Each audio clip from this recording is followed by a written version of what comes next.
안녕하세요. 성공이민입니다. 오늘은 국내에서 영주권을 진행하시는 분들이 대사관 인터뷰 전후로 가장 많이 물어보시는 질문. 대사관 인터뷰에 합격하면은 6개월 안에 꼭 미국에 들어가야 하는 건가요? 이 주제로 좀 정확하게 설명을 해드리도록 하겠습니다. 결론부터 말씀드리면 원칙적으로는 맞습니다. 다만 정확한 기준은 인터뷰 날짜가 아니고 여권에 붙는 이민 비자의 만료일입니다. 미국 국무부는 이민 비자 소지자는 비자에 적힌 만료일 이전에 미국에 도착해서 입국 심사를 받아야 한다라고 안내를 하고 있고, 이민 비자는 보통 발급일로부터 최대 6개월 유효하지만 여기서 이제 신체 검사 유효 기간이 더 빨리 끝나면 그보다 짧아질 수 있다라고 설명을 하고 있습니다. 많은 분들이 오해하시는 게 인터뷰 본 날부터 6개월이네?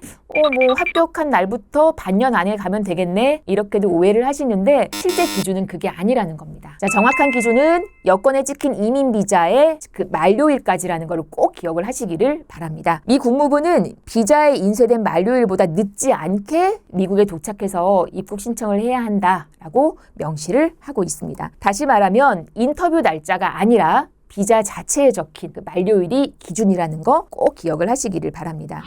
그런데 이제 실무에서 인터뷰 후 6개월 이내 입국이라고 많이 설명하는 이유는 대부분의 이민 비자가 최대로 약 6개월 유효하기 때문입니다. 하지만 여기서도 중요한 예외가 있죠. 이민 비자의 유효 기간은 신체 검사 유효 기간에 의해서 더 짧아질 수가 있습니다. 미 국무부는 이민 비자가 보통은 최대 6개월로 유효하지만 신체 검사 유효 기간이 더 빨리 끝나면 비자 유효 기간도 더 짧아질 수 있다라고 안내를 합니다. 서울 주재 미국 대사관 안내도 신체 검사는 일반적으로 6개월이 유효하고 클래스 B TB가 있으면 3개월 유효하다라고 설명을 합니다. 여기서 클래스 B TB란 결핵 검사에서 과거에 결핵 질환을 알았지만 현재는 활동성이 없는 상태를 의미를 하는 거거든요. 이런 경우에는 3개월까지 유효하다라고 설명을 합니다. 즉 무조건 6개월은 아니고 대체로 6개월, 하지만 더 짧아질 수도 있다가 정확한 표현입니다.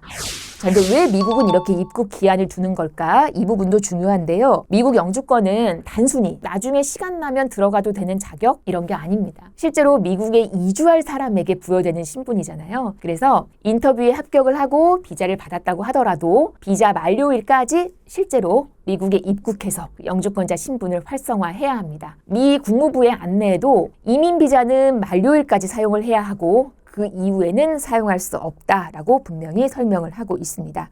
자, 그러면 이 최초 입국이 왜 이렇게 중요한지 한번 보겠습니다. 미국 이민에서 중요한 시점은 입국 심사를 통과하는 그 순간입니다. 이때 USCIS 기준으로 Admitted into the United States가 미국에 공식적으로 입국을 하는 것으로 인정이 되는 겁니다. 그리고 이 시점부터는 법적으로 영주권자, 즉 LPR 신분이 시작이 되는 겁니다. 또 이 대부분의 이민 비자는 입국 후 1년 동안 I-551로 영주권 신분을 증명을 할 수가 있습니다. 즉 대사관 승인으로 끝나는 것이 아니라 실제로 미국에 입국하는 순간부터 영주권이 시작된다라고 이해를 하시면 됩니다. 자, 입국만 하면은 바로 정착을 해야 되는 건지 이 부분도 정말 많이들 물으시는데 꼭 그런 거는 아닙니다. 최초 1회 입국을 통해서 영주권자 신분이 활성화된 후에는 다시 한국으로 돌아와서 직장 정리라든지 자녀 학업 정리라든지 주거 정리를 하는 경우도 실무상으로는 있습니다. 다만 이제 여기서부터는 또 다른 문제가 생기는데요. 영주권을 유지하는 것의 문제입니다. USCIS는 영주권자의 국제여행 안내에서 보면 일반적으로 1년 미만 해외 체류라면 여권과 그린카드로 재입국할 수 있다라고 설명을 하지만은 장기간으로 해외에 체류를 하는 경우에는 미국 거주 의사와 관련된 심사를 불러올 수가 있습니다. 또 서울 미국 대사관과 여러 국무부 안내문은 영주권자는 미국 밖에서 1년 미만 체류할 의도로 출국을 해야 한다 라고 안내를 하고 있습니다. 그래서 일단 한 번 찍고 바로 오랫동안 한국에 있어도 된다, 이렇게 이해를 하시면 안 됩니다. 최초의 입국은 영주권 활성화의 시작일 뿐이고요. 그 이후에는 미국에 거주하겠다는 의사와 또 생활 기반 관리가 무엇보다 중요하다라는 걸 기억하시기를 바랍니다.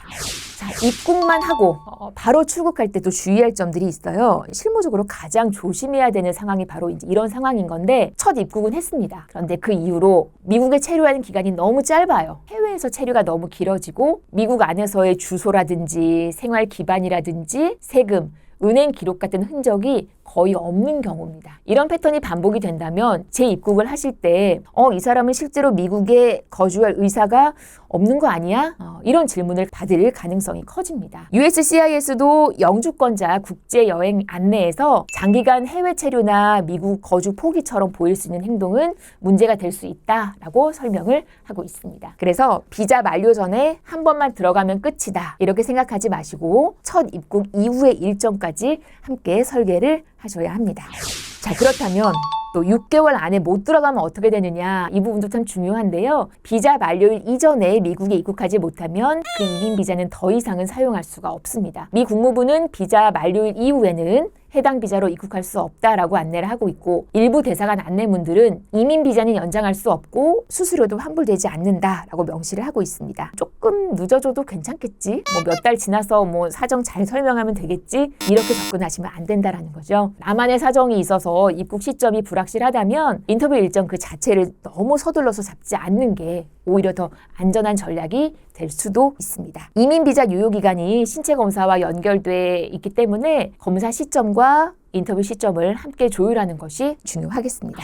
자, 그리고 가족이 함께 가는 경우에는 또 한 가지 규칙을 기억을 하셔야 합니다. 미 국무부는 주 신청자가 이제 그 파생되는 가족보다는 먼저 가거나 아니면은 동시에 미국에 입국을 해야 한다라고 명시를 하고 있습니다. 파생 가족이 먼저 들어가는 거는 허용되지가 않습니다. 그래서 가족 일정이 다를 때는 누가 먼저 들어갈 수 있는지 아니면 동시에 갈 수 있는지 이 부분도 잘 살펴보셔야 합니다. 오늘 영상의 내용을 정리를 해드리자면, 국내 CP 진행에서는 대사관 인터뷰 합격 후 여권에 붙은 이민 비자의 만료일 전에 반드시 미국에 1회 입국을 해야 합니다. 그 기준은 인터뷰일이 아니라 비자 만료일입니다. 이민 비자는 보통 최대 6개월 유효하지만 신체 검사 유효 기간이 더 짧으면 그보다 더 짧아질 수도 있습니다. 최초 입국을 하면 영주권자 신분이 활성화되지만 그 이후 장기간 해외 체류를 반복하다 보면은 영주권 유지 측면에서 다른 리스크가 생길 수 있다는 거 기억하시기를 바라고요. 가족이 함께 가는 경우에는 주 신청자가 반드시 먼저 아니면 동시에 입국을 해야 합니다. 여기서 결국 중요한 건 6개월이냐 아니냐 이게 아니고, 비자 만료일을 정확하게 보고 첫 입국의 시점과 그 이후 체류 계획까지 함께 설계하는 게 중요할 겁니다. 자, 오늘 영상이 좋으셨다면 구독과 좋아요 부탁을 드립니다. 감사합니다.